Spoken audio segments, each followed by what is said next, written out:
Hey everyone, welcome back to the channel. Today we are diving into something dark, disturbing and deeply unsettling. The skull building is back and this time it is more horrifying than ever. This is our movie preview video. 28 years later, The Bone Temple, directed by Nia Da Costa. The Bone Temple serves as a prequel to 28 years later and marks the fourth installment in the iconic 28 Days Later franchise. Set in a brutally broken post-apocalyptic Britain, this film promises terror not just from the infected but from humanity itself. The movie slaps into United States theaters on January 16th, brought to you by Sony Pictures Releasing. Let's dive deep into the movie preview video of 28 years later, The Bone Temple, by discussing its positive and negative aspects.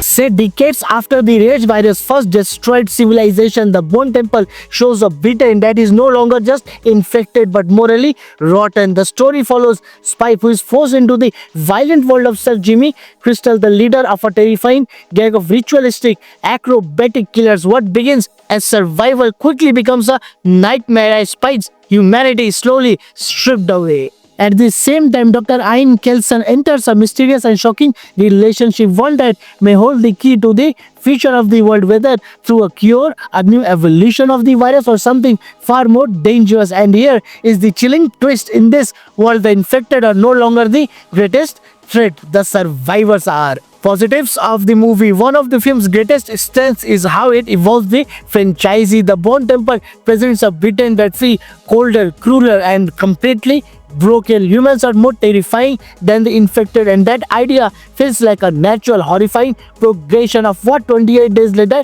started. The Bone Temple itself is deeply unsettling. It is a symbolic, ritualistic, and disturbing, a place based on control, belief, and madness. Long after the screen fades to black, this location stays with you. Spike's storyline is the emotional backbone of the film. His first induction into Sir Jimmy's Crystal Gang is tragic, brutal, and psychologically draining. Watching his innocence erode is genuinely horrifying and adds real emotional weight to the story. Sir Jimmy Crystal is a standout antagonist. He is not a typical villain. He is a charismatic cult leader who thrives in chaos. His theatrical presence makes him unpredictable and deeply unsettling, fitting perfectly within the 28 universe. Dr. Ian Kelson's arc adds mystery and intelligence to the film. His relationship hints at world-changing consequences, raising moral and ethical questions that elevate the story beyond standard survival horror. Visually, the movie is stunning and bleak. Desaturated colors, ruined cities, and haunting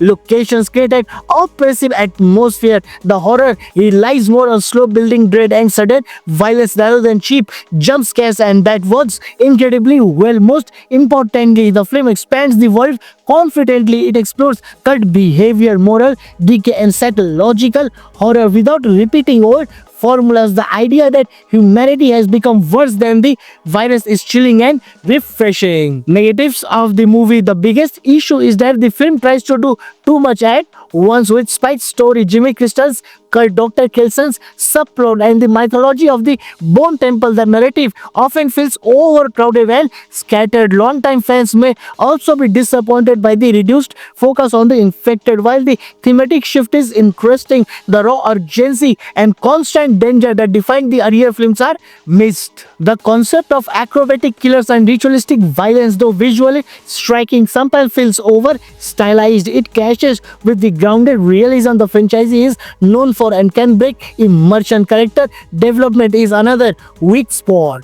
Despite strong performances, many characters lack emotional depth, making the film feel cold and distant at times. The movie is not always clear about who the emotional heart of the story truly is. Spike and Dr. Kelson both have powerful arcs, but their inner struggles are not explored deeply enough. As a result, the film feels bleak but not always moving. And of course, being part of such a legendary franchise means comparisons are unavoidable. When measured against 28 Days Later and 28 Weeks Later, some flaws feel more noticeable. The story feels strong, the direction is excellent, and keeps the film engaging throughout. The supporting cast delivers solid performances, but Spike, Sir Jimmy Crystal, and Dr. Ian Kelson absolutely steal the show. The cinematography is gorgeous with haunting compositions and stunning locations that perfectly capture the decay of this world. 28 years later, the Bone Temple is bold, disturbing, and ambitious. Instead of repeating the same formula, it explores how decades of survival have twisted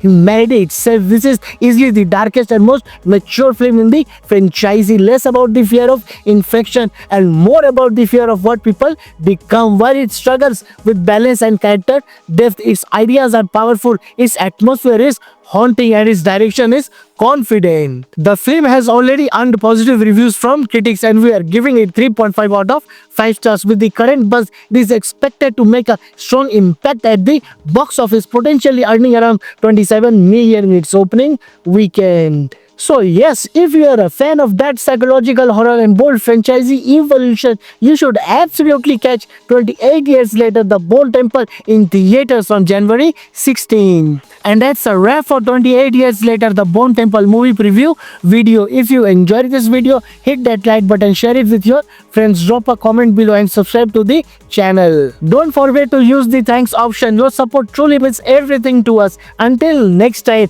take care, stay safe, stay youthful, and keep watching. And remember, 28 years later, The Bone Temple is coming to show you what real horror looks like.